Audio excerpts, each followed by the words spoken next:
Baik, Assalamualaikum warahmatullahi wabarakatuh. Pemirsa Denai TV, apa kabar Anda hari ini? Senang sekali kembali saya Afri Yunarta hadir dalam program acara obrolan terkini atau Opini Denai TV. Seperti biasa, lebih kurang 30 menit ke depan, saya sudah menghadirkan bintang tamu yang akan berbincang-bincang tentang sesuatu hal yang sedang hangat atau sesuatu hal yang menarik dari bintang tamu tersebut yang akan kita kupas lebih kurang sekitar 30 menit ke depan. Baik pemirsa dimanapun Anda berada hari ini, kita langsung sapa saja bintang tamu yang sudah saya hadirkan ke studio Denai TV hari ini. Ada Uda Muhammad Perismon. Ya. Assalamualaikum Uda. Waalaikumsalam warahmatullahi. Oke, Uda silakan menyapa pemirsa dulu Uda. Ya, Assalamualaikum pemirsa Denai TV. Perkenalkan saya Muhammad Perismon, asli Kabupaten 50 Kota. 50 kota. Kabupaten 50 Kota. Orang awak jo dah ya. Orang awak jo. Orang mudia. Orang mudia. Ya, 50 kota terkenal dengan jeruk mudia. Agak ke sini kan. Jessigo. Jessigo ya. Jessigo ya. Enggak jauh dari situ mungkin deh. Sebelum ke Suliki ada nama Limbonang. Jessigo-nya Kota Tinggi. Kota Tinggi. Oke. Terima kasih Udamon ya. Aku panggil Udamonnya Udamonnya. Biar lebih enak. Lah udah hadir ke studio Denai TV. Ya, terima kasih. Kita mau diundang. Alhamdulillah ya. Sudah meluangkan waktunya juga. Sibuk juga pasti udah ya. Biasalah ya. Aman biasa. Menjelang 2024. Nggak juga, saya kan sering pulang juga. Sering pulang kampung juga udah ya? Sering pulang kampung juga. Baik udah, dari latar belakang yang Afri baca ya dari beberapa yang di media, Afri lihat bintang tamu kita ini spesial pemirsa Denai TV karena orang yang sudah biasa bertemu dengan penyiar ya, sudah biasa bertemu dengan kamera, sudah biasa bertemu dengan lampu ya. Karena Udamon ini sudah berkarir itu cukup lama. Berapa tahun dah di media ini dah? Di jurnalis ini dah? Di media saya 20 tahun lah. 20 tahun, luar biasa ya. Dan sebagian besar itu di TV. Sebagian besar di TV. Baik udah, mungkin dah bisa ceritakan dulu mungkin dah latar belakang terakhir pendidikan udah di mana udah Mon? Mungkin dari saya ini ya. Boleh. Saya Aslinya?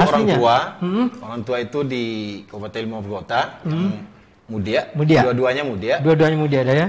Orang tua saya itu orang biasa aja. Memang orang biasa lah, orang sederhana. Jadi, alhamdulillah. Dan saya juga terlahirnya juga terlahir dan besar itu juga di kampung. Di kampung, di Limbanang berarti udah ya? Dari SD sampai SMA itu saya di Limbanang. Di Limbanang semua. Oke, lanjut udah. Alhamdulillah juga seperti biasa orang Minang.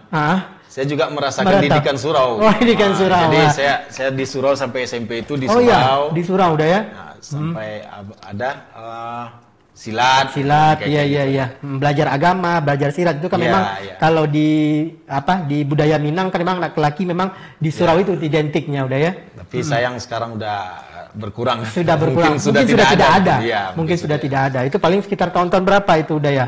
Yes, karena udah kalau dari Afri lihat datanya lahir udah di Limbanang 14 November 1977. Betul udah ya? 45 tahun sekarang. Oke, 45 tahun sekarang. Berarti dari SD sampai SMA udah menghabiskan di Limbanang, Kabupaten 50 Kota.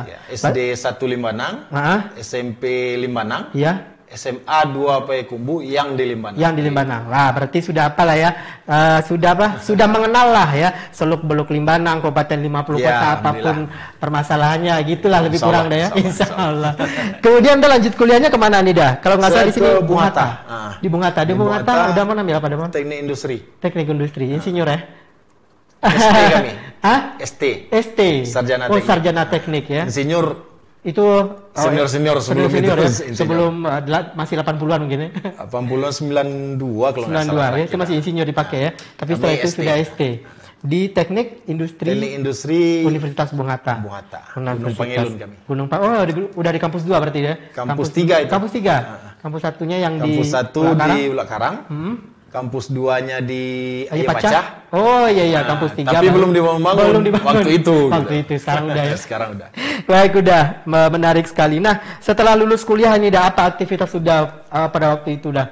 Saya memulai apa? Karir profesionalnya lah lebih kurang seperti itu, Damon. Ya ini agak kontra juga dengan pendidikan saya. Ya. Iya, makanya lihat Damon ini lulusannya teknik ya kan 2002, tapi dari segi pengalamannya yang sangat panjang ini tidak ada satupun yang Afri temukan ada di bidang teknik. Sebenarnya ya. ada. Jadi tapi mungkin kecil sekali. Waktu SMA saya itu pengurus OSIS. Iya.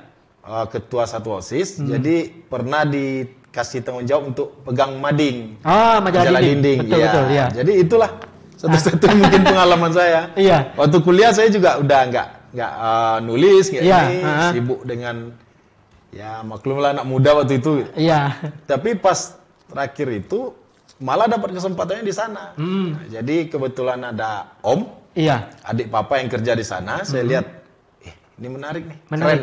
Iya. Waktu zaman itu kan wartawan TV keren banget. Keren banget ya. Bawa kamera besar. Kamera besar ya. Reporter gitu kan. Jadi minta tolong sama beliau. Om, gimana caranya masuk ke sana?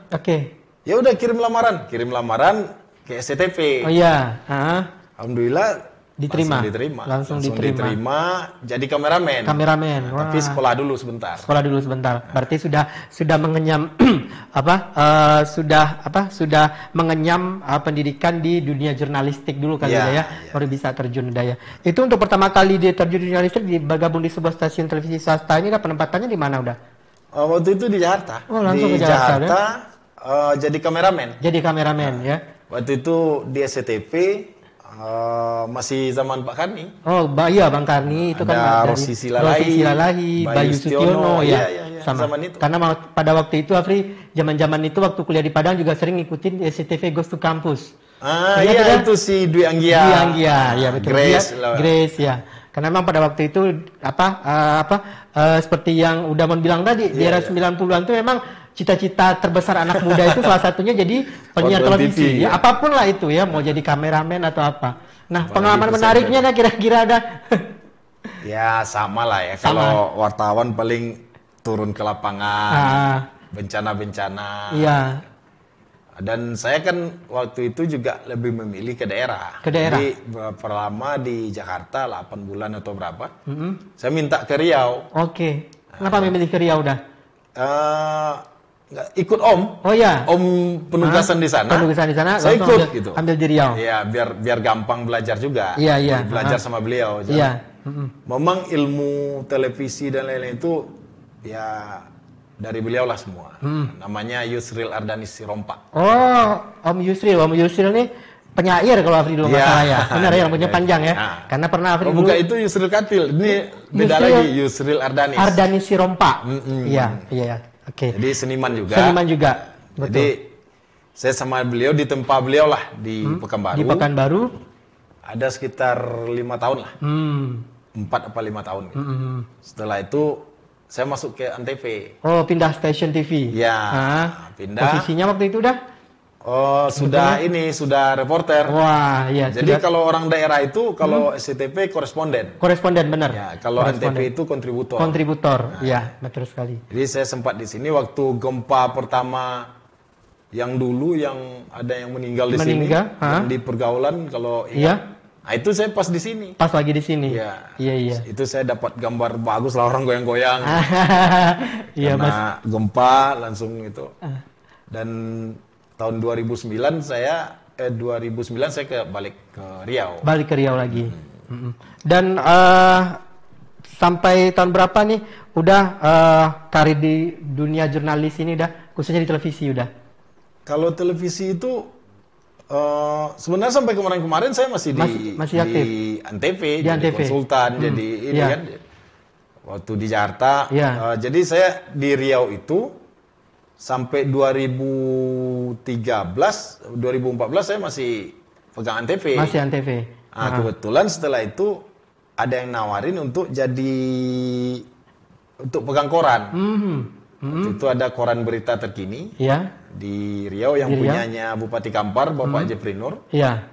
Dan saya ditawari posisi Wapemret, tapi merangkap Pemret. Gitu. Jadi saya jalani juga. Jadi saya jalani juga. Kemudian pilkada di sini. Di 50 kota. Memang saya dari dulu itu passion saya sebenarnya politik. Memangnya berita politik. Ya, memang suka politik. Suka politik, ya. Ya. Saya baca buku-buku politik. Iya.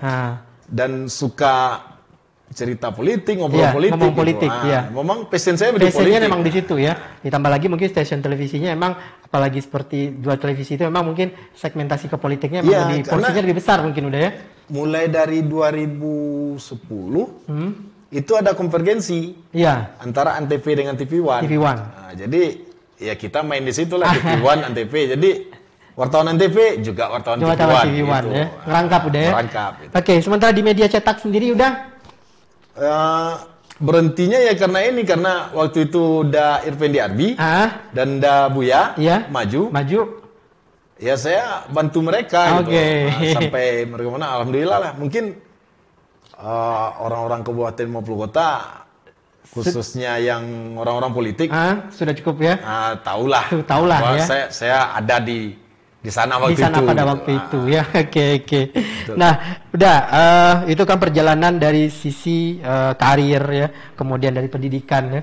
Nah, kemudian kenapa ini tiba-tiba ada keinginan ya, setelah tadi udah bilang memang tertarik sih kepada bidang politik ya, mulai berbicara tentang politik, membaca buku-buku tentang politik, kemudian bergaul dengan orang-orang politik ya. Kenapa tiba-tiba akhirnya udah ingin untuk menyeberang, artinya istilahnya terjun 100% ke dunia politik. Tapi Damon nanti udah mau jawab, karena kita harus break dulu untuk melihat pesan-pesan berikut ini. Pemirsa Denai TV, semakin menarik saja bagaimana sih sepak terjangnya dan apa sih yang menjadi latar belakang udah kita ini bisa beralih dari dunia jurnalistik ya menuju ke dunia ke dunia politik. Apa sih yang dicari di dunia politik? Bukankah di jurnalistik semuanya sudah ada? Bisa bertemu dengan presiden, bisa wawancara dengan tokoh-tokoh terkenal, memiliki pergaulan yang luas. Apa yang kurang? Nanti kita akan coba lebih bahas lebih dalam lagi bersama narasumber kita, Huda Muhammad Perismon, masih di Opini Obrolan Terkini.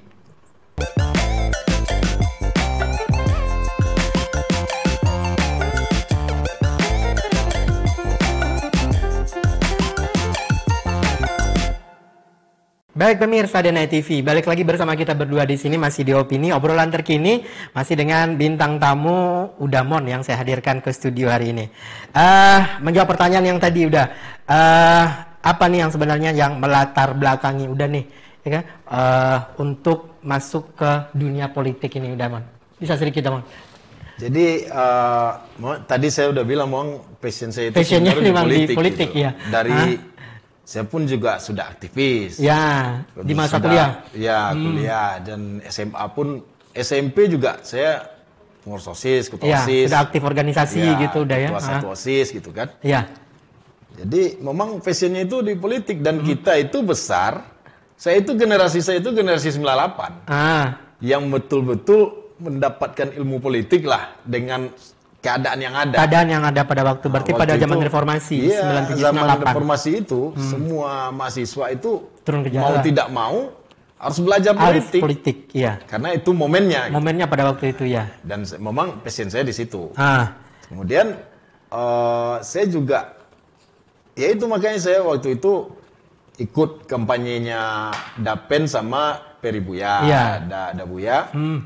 Boleh dibilang saya juga konseptor lah di situ, konseptor, dan kalau teman-teman bilang ting-tengnya lah di tim sukses di itu. Tim suksesnya, gitu. Ya. Nah, kemudian setelah dari situ saya mulai ini mungkin ada sedikit yang mungkin bagi pemirsa yang kenal saya mungkin tahu masa lalu saya kan agak kurang bagus, jadi ya karena aib ya nggak boleh diceritakan, tapi itulah dalam tanda petik. Betul. Memang dari muda sampai saya memiliki masa lalu yang kurang bagus secara ini ya. Iya. Dan setelah dari sini itu saya mulai 2016 2017 itu saya mulai berpikir itu bahwa ini nggak benar nih hidup kayak gini gitu. Iya.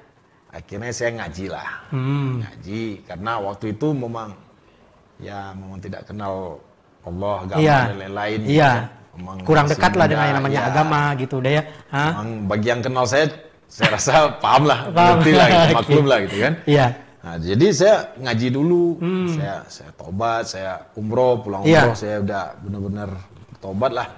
Dan saya juga sempat bikin apa namanya, media dakwah. Oh, media dakwah. Di Pekanbaru. Jadi namanya sahabatdakwah.com. Iya. Jadi saya belajar lah dari situ. Mungkin sudah ada bekal sedikit. Baru saya merantau lagi ke Jakarta. Balik lagi ke Jakarta. Ya, 2019 saya ke Jakarta. 2019 saya di Jakarta. Saya nempel lagi di Antv. Di Antv. Siap itu saya bergaul. Kita waktu itu pegang program Bincang Tokoh. Karena saya banyak teman-teman ya seperti wartawan lah kan. Iya, banyak teman ya. Banyak berkenalan, pergaulannya banyak. Jaringan ya. Dan kebetulan memang orang-orang politik semua. Iya. Ada Bang Lukman Edi yang kita tahu politisi ulung lah. Iya. PKB. Dari PKB. Jafar gitu kan. Iya. Sama Abang Doli, semua saya dekat gitu. Iya. Sama dari sini ada John Kennedy Aziz, saya juga dekat, yang dari Golkar, Dari Golkar, ya DPR RI. Akhirnya saya, ini passion saya nih politik. Iya. Gitu. Akhirnya saya bikinlah media politik. Media politik. Nah, namanya ruangpolitik.com. Ruangpolitik.com. Ya. Media online? Media online. Masih aktif sampai sekarang alhamdulillah ya. Masih itulah running dan alhamdulillah terus berkembang. Oke. Jadi setelah itu waktu ke P3 itu ada salah satu abang-abang lah. Iya. Yang Dinda masuk P3. Gabung dengan P3. Jadi gabung. Cuma waktu itu karena saya sibuk ngurus media, saya bikin KTA P3. Bikin ketua anggota juga ada ya? Iya, KTA saya itu 3 Januari 2020. Nah, saya ingat. Jadi saya ke P3 itu resminya di situ gitu. Iya. Tapi karena sibuk ngurus media, jadi saya nggak terlalu fokus.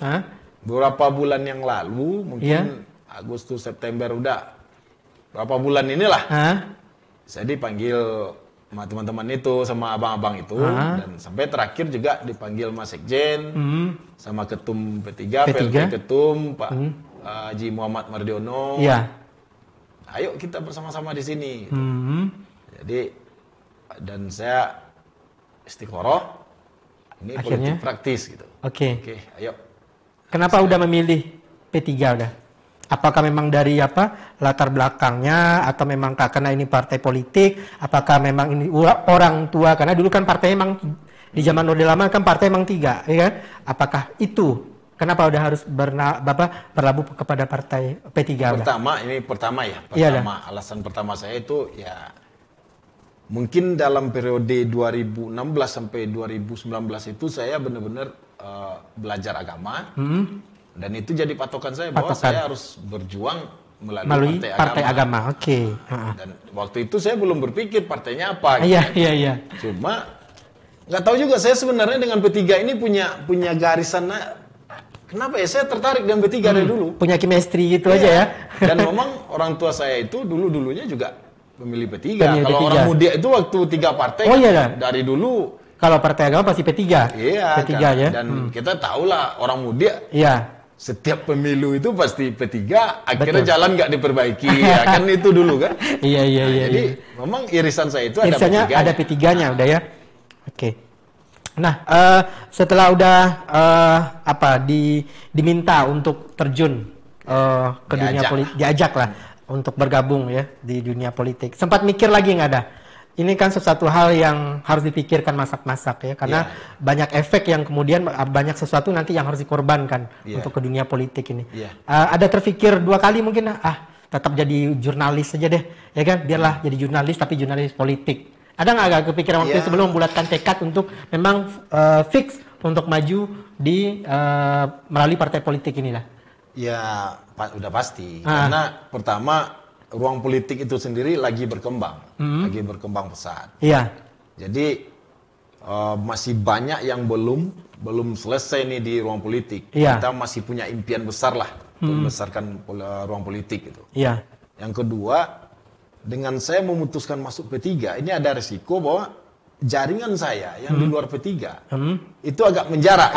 Sementara akan mengatur jarak ya. Iya, sementara saya memang keunggulan saya di sana sebenarnya ini bukan apalah, tapi salah satunya bahwa saya cuma punya jaringan. Gitu. Saya punya teman-teman itu lintas partai. Tapi Saya coba dialog, diskusi dengan abang-abang itu, dengan senior-senior, dan juga saya istikharah. Istikharah. Sama keluarga juga saya udah pasti ya, sama keluarga diskusi, ya udah maju.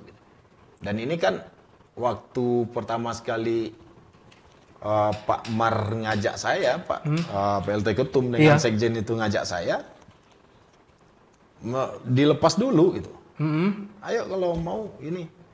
Nah, sampai itu ada prosesnya juga. Mungkin kalau saya ceritakan, saya sempat ditawarkan dapil Papua, sempat ditawarkan dapil Sumbar 1, nomor 1. Gitu. Iya. Tapi memang buat apa? Jadi kalau dia gini, dapil Papua itu noken, sistemnya noken. Jadi ya apa ya, bisa ditentukan aja nih siapa yang mau duduk. Siapa yang mau duduk di dapil itu. Dan betul. Insya Allah mungkin P3 dapat dari sana gitu kan. Dapat jatah lah istilahnya. Jadi saya udah di Senayan nih. Kalau saya pilih sana. Saya pilih sana udah pasti duduk di Senayan ini. Iya. Tapi saya mikir lagi, tujuan saya itu apa? Iya, keterwakilan mana sih yang diwakilin kan gitu. Namanya DPR RI, itu harus ada yang diwakilkan. Nah, yang diwakilkan kenal nggak? Iya, betul nggak ada ya? Itu, jadi menjawab yang tadi itu. Jadi ini kembali nih. Saya ini berjuang untuk apa? Betul. Untuk siapa? Ya, saya punya daerah nih. Iya, kenapa tidak daerah kita? Punya kampung. Iya. Punya ini, dan yang paling pasti itu, orang tua saya masih di kampung. Iya. Anak saya masih di kampung. Jadi saya ini orang kampung. Saya nggak punya rumah di Jakarta. Iya. Jadi di Jakarta itu saya tinggal di apartemen. Jadi sekali sebulan itu saya rutin pulang. Rutin pulang ke kampung lagi udah ya. Jadi buat apa kalau di Papua? Sampai terakhir ditawari Sumbar 1 nomor 1. Ya tetap saya bilang, oh gimana ya? Ini kan Sumbar juga. Sumbar juga, ya. Jadi saya pikir-pikir lagi, ya nggak nyampai. Tujuan dari DPR itu nggak nyampai. Kalau saya dari dapil lain. Dari dapil lain. Akhirnya Ketum sambil bercanda ngomong, kalau Sumbar 2, nggak bisa nomor 1 ya. Saya bilang ke Ketum, izin Ketum, nggak apa-apa. Mudah-mudahan sistem pemilu terbuka. Jadi orang masyarakat lebih bisa melihat ya. Bukan Ketum bilang tertutup. Bisa menang gitu. Insya Allah tuh. Insya Allah. Semua kan Allah ini. Terus kalau Ketum dukung support, saya yakin gitu. Cuma kata Ketum lagi di sana ada Bang Iqbal. Bang Iqbal incumbent. Wakil Ketua Komisi 5. Ada Pak Haryadi senior. Ketua DPW. Nggak mungkin lah saya di atas beliau-beliau itu. Saya orang baru, saya juga paham gitu kan. Saya orang baru ya. Tapi saya bertekad, ya udah saya dapil Sumbar 2 aja. Akhirnya menetapkan pilihan untuk maju di Sumbar 2. Sumbar 2. Udah ya. Baik, gitu pemirsa, panjang ya ternyata prosesnya untuk deal-deal politiknya, untuk menentukan dapilnya ya, banyak. Dan itu adalah sisi-sisi menarik dari dunia politik. Karena memang 2024 adalah pemilu serentak yang akan dilakukan oleh seluruh bangsa Indonesia, dan kita salah satu warga negara yang baik tentu akan melakukan menunaikan hak pilih kita tentunya. Udah ya. Baik, udah banyak yang akan kita pertanyakan lagi, mungkin salah satunya mungkin pemirsa juga bertanya, kenapa sih harus memilih DPR RI? Itu kan peluangnya kecil gitu ya. Maksudnya kenapa harus yang besar dulu? Kenapa orang tidak pernah memulai segala sesuatu itu dari hal yang kecil? Artinya kenapa sih tidak pernah Udamon melangkah dari yang bawah dulu, misalnya DPRD dulu gitu loh, kenapa harus DPR RI? Nanti kita akan coba dengarkan bagaimana tanggapan dan bagaimana jawaban dari bintang tamu kita. Jadi pemirsa tetap di Opini, obrolan terkini DNI TV.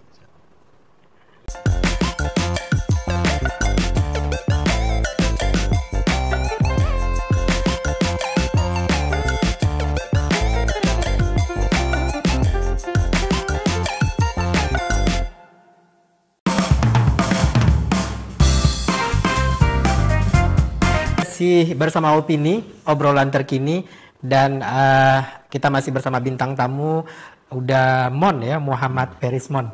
Baik dah, kita lanjut nyambung pertanyaan di sebelumnya.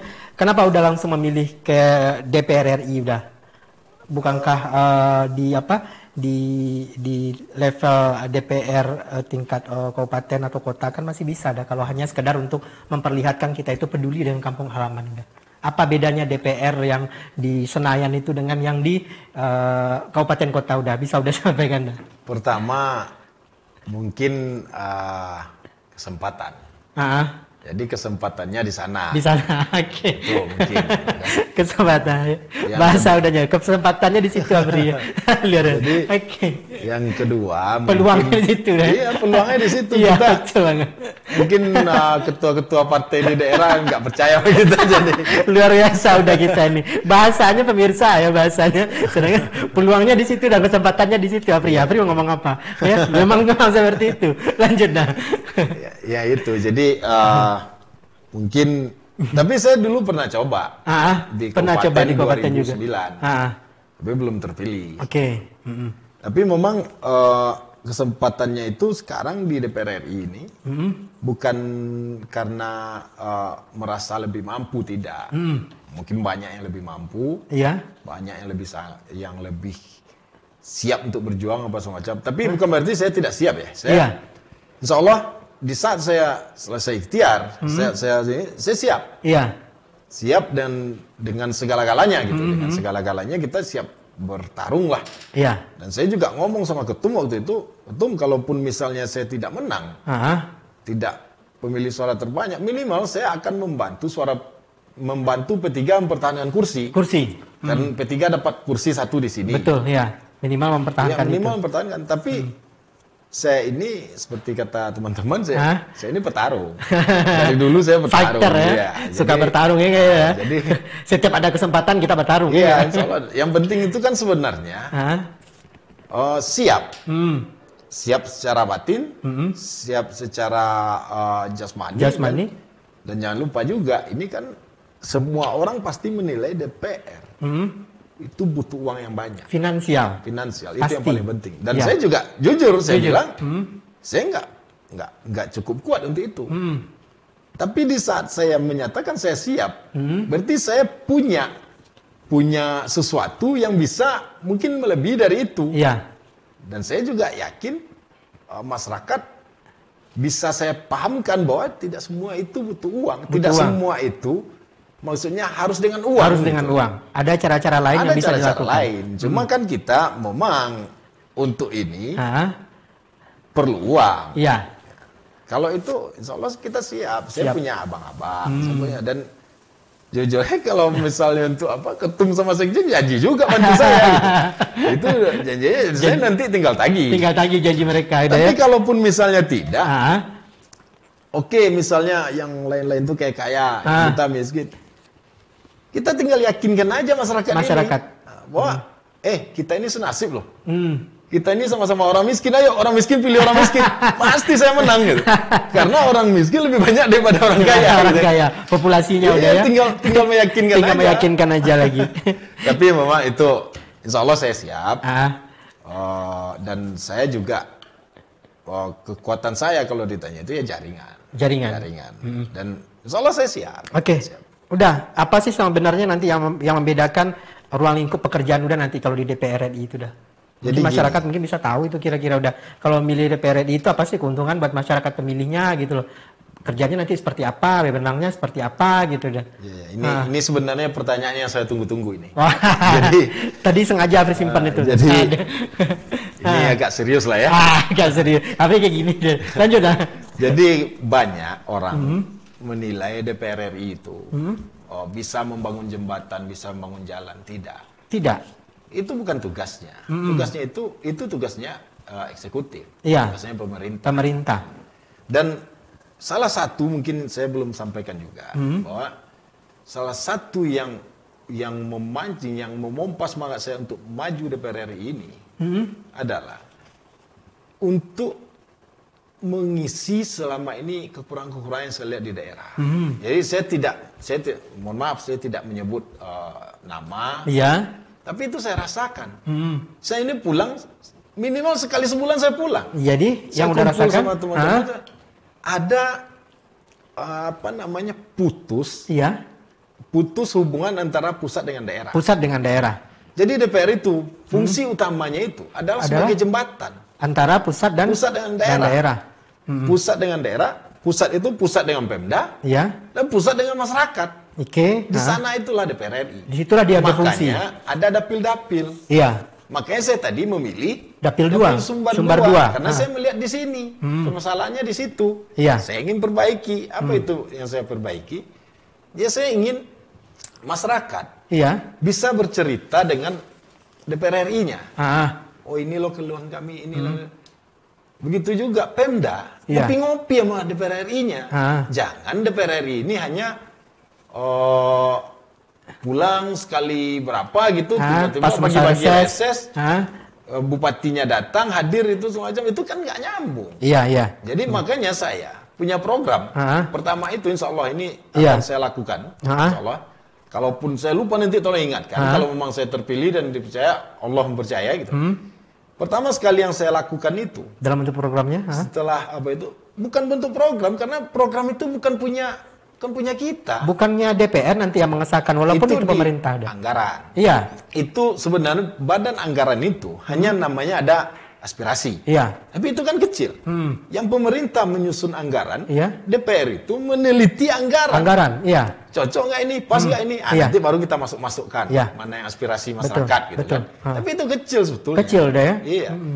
Yang paling penting itu adalah komunikasi harus jalan dulu. Iya. Komunikasi dari pusat, dari masyarakat itu sampai ke pusat. Dari Pemda, sampai Bupati, Wali Kota itu sampai ke pusat. Di mana fungsi kita ya tengah-tengahnya penyambung ini. Makanya ada dapil-dapil. Iya. Jadi makanya saya ingin ini catat gitu apa? Kalau saya terpilih, saya akan cari posko di Jakarta. Saya akan kontrak rumah. Itu dijadikan sebuah posko? Iya, mungkin 3 kamar yang di lokasi strategis. Mungkin tujuannya? Ada 3 kamar. Jadi tujuannya, ayo kita ngopi di sana. Saya kalau misalnya tidak keluar daerah, tidak ada tugas, insya Allah saya akan hadir di sana. Iya. Bagi tokoh-tokoh kita. Iya. Pemuda, wartawan misalnya, ke Jakarta nggak usah cari hotel, udah di sana aja. Dan nanti staf saya juga ada di sana, kita ngobrol apa nih masalah daerah, apa nih yang mungkin kalau DPRD, kalau bupati kan ada hotel mereka, ya minimal ngopi di sana. Betul. Jadi komunikasi ini jalan terus. Itu yang paling pertama. Yang kedua, menurut saya DPR ini yang paling dipentingkan itu adalah yang paling penting oleh DPR itu bicara. DPR itu harus berani bicara, harus ngomong. Mereka punya imunitas. Ngomong aja, mau ngomong apa aja, gitu. Terserah. Jadi harus bicara. Itu anggota DPR itu harus bicara. Harus bicara. Jadi kalau diam itu nilainya 0. Ya nggak apa-apain kan? 0. Bicara, tapi salah. Ada nilai poin. Ada nilainya 1. Bicara, kalau betul, poinnya 2. Dia mau pilih mana? Iya. Tentu pilih kalau diam, ya itu nggak ada fungsi. Nggak ada fungsi apa-apanya. Itu memang harus bicara. Harus bicara. Jadi mohon maaf saya nggak nyebut siapa-siapa, nggak inilah ya. Iya. Anggota DPR itu harus keluar di TV. Bukankah waktu itu nantinya bukan karena apa mereka itu bicara ada senior nggak senior. Oh ini kan pemain baru datang di Senayan nih belum bisa keluar gitu dah. Jangan lupa loh. Apakah seperti itu dah? Karena kadang-kadang kan kayak seperti itu kan. Apakah memang dia masih baru kemudian suaranya tidak didengar gitu dah. Kita ini ada role model. Ini harus kita akui. Walaupun beda partai pun saya harus akui. Ada Andre Rosiade. Baru periode pertama. Iya. Apa sih yang nggak bisa Andre bawa? Sumber 1. Iya. Ini kita bicara daerah ya, bukan bicara partai. Iya. Jadi ada role model kita. Kira-kira bentuknya idealnya seperti itu dah. Harus seperti itu. Harus seperti itu. Harus keluar di TV, harus keluar di media-media, ini segala macam. Ini keluar di media, itu membagikan reses, bagikan bantuan, bukan itu. Bukan itu. Itu namanya sales. Program pemerintah. Ada bantuan ini. Kita tampil. Tampil ini. Bukan. Itu sales pemerintah. Bukan seperti itu yang dimaksud. DPR itu ngomong misalnya, pupuk ini penyalurannya seperti ini. Tiba ngomong, Menteri Pertanian, kalian salah itu cara bagi pupuknya gimana? Tidak seperti itu. Iya. Pembagian seperti ini. Ngomong itu. Misalnya apa lagi? Menteri Kesehatan. Iya. Pelayanan di rumah sakit seperti ini. Itu kalian ngapain bikin harus gaji dinaikkan ini semacam ngomongnya itu yang sebenarnya harus mereka kerjakan. Itu sebenarnya. Jadi misalnya ada PMK kemarin, wabah penyakit mulut dan kuku binatang.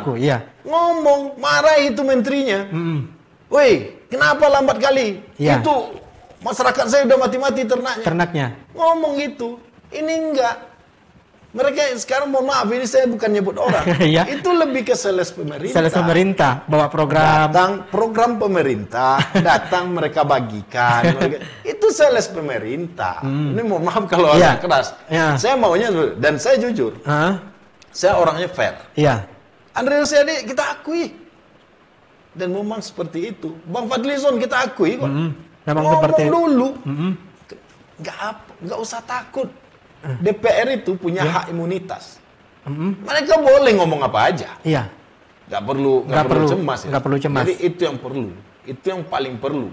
Oke, udah. Kemampuan berbicara tadi udah. Kadang-kadang berbicara itu mungkin apakah bisa disebabkan karena penempatan posisi dia itu tidak pas di komisi udah. Dia tidak memiliki background gitu loh dah. Ketika dia bukan seorang sarjana pertanian misalnya, ya kan? Sementara dia berada di komisi yang membidangi pertanian, ya tentu saja dia tidak akan banyak ngomong karena dia tidak memiliki skill seperti itu. Gimana menurut Dada? Itu kan yang penempatan komisi itu bukan pemerintah menempatkan. Partai. Itu kan partai. Dan dia kan bisa ngomong sama partainya, sama ketumnya. Jadi dia harus ngomong sama ketumnya, sama ini. Saya background saya ini. Saya tempatkan sini. Kalau salah kalian saya nggak maksimal. Oke, berarti udah untuk kedepannya kalau saya terpilih tempatnya udah jelas dong udah. Saya insya Allah siap. Pertama, komisinya berapa ada? Yang kira-kira, nah itu yang kira-kira bisa. Bagi saya semua menarik. Bagi saya semua menarik. Bagi udah semua menarik. Kecuali mungkin yang tidak bidang saya hukum.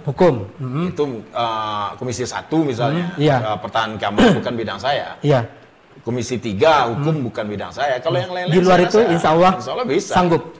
Dan satu lagi juga ya, mungkin yang kurang dari anggota-anggota DPR kita, mungkin yang ini mohon maaf nih saya tinggalnya 2 orang gitu kan, tapi memang harus dibenahi. Kalaupun saya nggak duduk, kalau ini dibenahi nggak apa-apa. Nggak apa-apa. Tapi kalau tetap dibiarkan seperti ini ya, harus punya daya tekan. Daya tekan kepada siapa udah? Ya pertama mesti ke partai. Harus punya lobby yang kuat. Harus punya amunisi gitu. Jadi misalnya saya ternyata di komisi anggaplah BUMN misalnya kan. Tiba-tiba ada urusan di pertanian komisi 4. Saya kan tinggal, kalau kita punya power. Kita kan tinggal nekan. Tolong dong. Itu daerah saya itu butuh pupuk banyak tuh. Jeruk saya itu udah harganya udah hancur-hancur. Udah anjlok ya. Itu jaringan. Jaringan juga perlu, dan termasuk keluar. Keluar itu ini saya banyak kenal dengan anggota DPR. Kalau anggota DPR ini rahasia ini, sebenarnya rahasia. Kalau anggota DPR itu berani. Contoh misalnya kembali Andre memang role model. Itu kementerian, dirjen-dirjen pada takut. Kita minta apa aja dikasih. Tapi kalau kita nggak keluar, tidak berbicara, cuma sekedar diam saja ya. Jadi itu kita telepon dirjen nggak diangkat sama dirjen. Berarti tidak menghargai ya. Iya, memang seperti itu. Memang seperti itu keadaan. Dan harus harus orang, kalaupun tidak saya, nggak apa-apa, tapi tolong cari orang yang bisa seperti itu. Gitu. Ini untuk daerah. Untuk daerah. Baik udah. Nah, sekarang kita udah melihat dari sekian banyak pemilu yang sudah diadakan ya. Memang sulit putra-putra terbaik Luak 50 ini sama Kota Payakumbuh ini yang bisa nembus ke Senayan udah DPR RI. Apa ini salah satu faktor yang membuat mereka ini tidak bisa meraih suara di basis mereka sendiri udah. Yang mungkin sama ini akan perbaiki gitu loh, karena kan bisa melihat tuh. Kan sudah biasa menganalisa partai politik ya, sementara di sini ya yang orang Luak 50 sendiri ya, mungkin salah satu latar belakangnya adalah ya itu tadi, mungkin latar belakang untuk bisa maju ke DPRD itu DPR RI itu adalah mewakili Luak Payakumbuh 50 ya, karena selama ini tidak ada putra-putra kita yang sampai ke sana. Kira-kira apa yang membuat orang kita ini tidak mendukung full kepada calon? Apakah karena terlalu banyak pilihan udah? Kalau saya lihat ini banyak faktor. Banyak faktor. Yang pertama sekali, tapi itu saat ini kan ada satu Reska Oktoberia, tapi ya itu kan PAW-nya. PAW, ya bukan karena dimenang karena sebuah proses politik pemilu, enggak karena PAW. Jadi yang saya lihat ini penilaian saya pribadi. Ya. Orang-orang kita ini luak 50 ini tidak punya kuku yang kuat di DPP. Sehingga tidak bisa menjadi caleg unggulan lah. Betul. Termasuk saya sendiri. Saya ada beberapa alasan. Iya. Jadi itu yang pertama. Yang kedua, tapi saya ini yakin nih, yang kedua ini bahwa kurangnya rasa apa namanya? Kalau istilah kita itu, cakap kampung pagar kampung gitu kan. Itu kurang. Tapi saya yakin ini, saya dengar teman-teman di 50 kota, di kota Payakumbuh lagi mencanangkan itu. Mencanangkan itu dan saya jujur saya support penuh. Ayo kita pilih. Orang kita lah cakap kampung pagar kampung kayak gitu kan. Berarti udah siap, ada ke arah ke situ udah ya? Kabarnya itu ada teman-teman yang bersemangat untuk itu. Saya support, insya Allah saya support. Walaupun itu bukan buat saya. Gitu. Bukan buat pribadi ya? Tapi untuk buat 50 ada kota Payakumbuh. 50 itu yang pertama. Cuma memang pesan saya kalau bisa orang yang tepat. Betul. Orang yang tepat karena percuma juga kalau yang tepat itu ya. Jangan akan tetap seperti yang udah bilang tadi, tidak bersuara. Jadi sales apa namanya? Sekali sales pemerintah. Sales pemerintah dong kalau gitu. Tambah kamus baru lagi nih, kamus dunia politik ini udah. Baik udah. Nah, udah sendiri dah apa yang udah kan rencana mau maju lagi, mau mencalonkan di DPR RI dah. Sejauh ini dah apa yang siapa yang sudah memberikan dukungan kepada Uda dah? Sejauh ini dah mungkin sekedar menemui rekan-rekan tokoh-tokoh muda 50 kota atau tokoh-tokoh masyarakat yang memang sudah siap untuk mendukung Uda maju ke DPR RI ini dah. Oke, insya Allah kalau orang bilang saya ini belum ini semacam, saya pastikan itu salah. Kenapa? Saya bisa pastikan bahwa saya kalau ini kecuali yang incumbent ya. Iya, kecuali incumbent. Iya. Saya sudah selangkah di depan. Kenapa? Saya itu sudah punya tim. Dan ini tidak bisa dibantah. Tim yang mana? Teman-teman kita dulu yang berjuang waktu 2015. Ya. Teman-teman wartawan. Ini tim saya semua. Sudah siap ya? Sudah siap semua. Ya gimana orang wartawan masa nggak pilih wartawan? Gitu kan? Iya. Dan yang tim dulu itu jadi dulu ada tim Dapen sama Periza Ridwan sama Buya itu. Kan kalau orang dulu ada istilahnya pasukan promah gitu kan. Yang siap memang dengan susah payah waktu itu karena kita nggak punya uang. Itu solid sampai sekarang. Sampai sekarang ya, masih kompak gitu ya. Dan juga sudah alhamdulillah dari toko-toko pun sudah mendapatkan dukungan. Banyak, ada yang datang ke Jakarta, ada yang telepon, ada yang ini. Pokoknya kasih semangat lah minimal gitu. Cuma mungkin tidak etis untuk saya sebutkan. Tapi cukup mentereng lah, cukup toko-toko yang cukup besar lah di 50 kota. Paling tidak itu membuat kita semakin bersemangat, masih semakin optimis lah Daya untuk bisa melangkah ke arah yang lebih baik. Udah sedikit dari closing statement udah. Bagaimana pandangan udah tentang Payakumbuh dan 50 kota saat ini udah? Baik itu dari segi pembangunan, fasilitas, infrastruktur, pemerintahan. Sebenarnya ini kalau Payakumbuh, kalau pembangunan cukup bagus lah ya. Kalau 50 kota itu memang agak tertati-tati. Ini harus kita akui. Akui ya. Tapi itu bukan zamannya Pak Bupati yang sekarang aja. Bupati yang sebelumnya juga seperti itu. Juga ini kita fair lah. Iya betul. Fair. Memang objektif. Ya boleh dibilang jalan di tempat. Dan saya harus saya kan tim dulu. Dan saya tahu dan saya jujur saya mengalami ketidakpuasan. Kok gini jadi yang saya dukung. Ini mohon maaf kalau ada yang tersinggung tapi ini jujur. Ini jujur yang dirasakan. Suara saya gitu. Yang dirasakan udah ya. 2015 sampai sekarang itu saya lihat jalan di tempat. Jalan di tempat. Kalaupun manggalie ya manggalie di situ-situ aja gitu kan. Mungkin karena itu tadi. Ini problem besarnya itu apa? Suara itu nggak nyampe ke pusat. Betul. Orang pusat mau masuk nggak ada yang menjembatani. Nggak ada yang menjembatani ya. Itu yang diperlukan. Itulah yang diperlukan. Makanya saya sosok itu yang diperlukan ke depannya di 2024 udah ya. Baik, udah Perismon closing statementnya yang terakhir mungkin terkait dengan karir udah. Apa sih pendapat udah tentang The Net TV sedikit udah? Wah. Oh iya sebenarnya ini jujur waktu The Net TV kita janji-janjian mau ini saya senang gitu. Kenapa?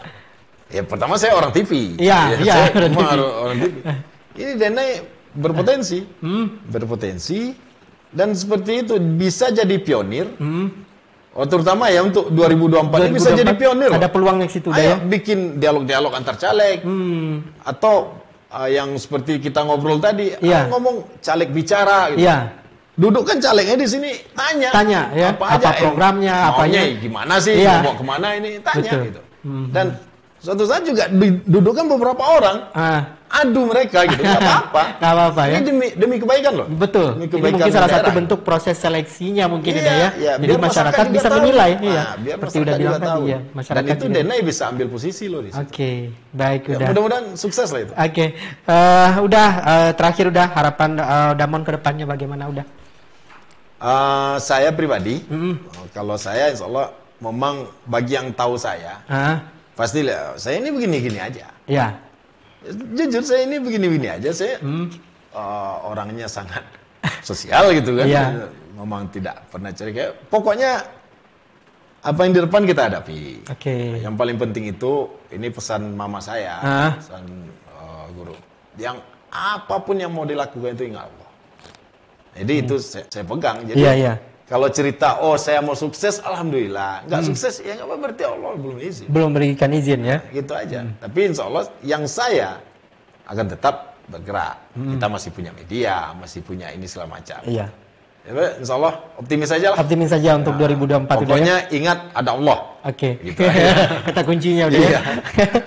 Baik, udah Muhammad Perismon. Terima kasih sudah menyempatkan diri hadir ke studio The Net TV hari ini, sudah berbincang-bincang, sudah berbagi ilmu dengan pemirsa, dengan kita juga di sini, mulai dari ilmu jurnalistiknya, dari karirnya, bukan hanya berbagi, berbagi cerita, kemudian juga bagaimana langkah-langkahnya ke dunia politik, kemudian juga bagaimana membuka pikiran kita, cakrawala kita, bagaimana sih, apa betul sih DPR RI itu, kenapa sih orang bekerja untuk mengejar DPR RI itu, nah berapa penting sih peran DPR RI itu untuk daerah-daerah seperti Kabupaten 50 Kota dan Kota Payakumbuh. Semuanya sudah dijawab tuntas, lengkap, rinci oleh narasumber kita di kesempatan kali ini di obrolan terkini The Net TV.